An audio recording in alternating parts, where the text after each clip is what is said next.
Ni esanik ia hasieratik ardurazko postuko eukitxua zela. Eta gainera jentik kudeatzen, ez?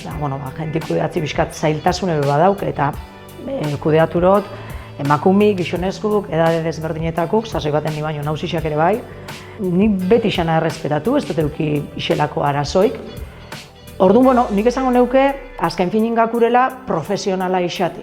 Kolaboratzaile bat ez da, beran arduradune emakumi bada ero gizonezkuara, berak nahi da bena da, arduradune profesionala isati, enpresintzako erabaki zuzenak hartzi eta kolaboratzaileentzako entzuten jakitsi eta justu isati, ez? Eragozpenak dauke, klaro daukela, baina ez emakumi isate harren.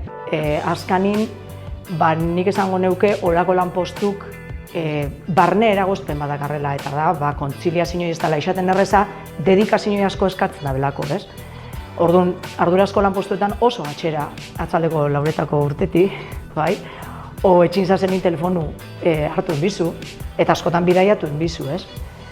Eta hori etxeko prest, jente asko ez da, ez emakumi, ez gizonezku. Emakumik geure buruaz eta batez be bizitzako sasoi baten nahiko gogorrak izaten gazela. Eta da, batez be ume txikisak dakauenin, pixkat kulpabilidade punto bat eukitzen dauela.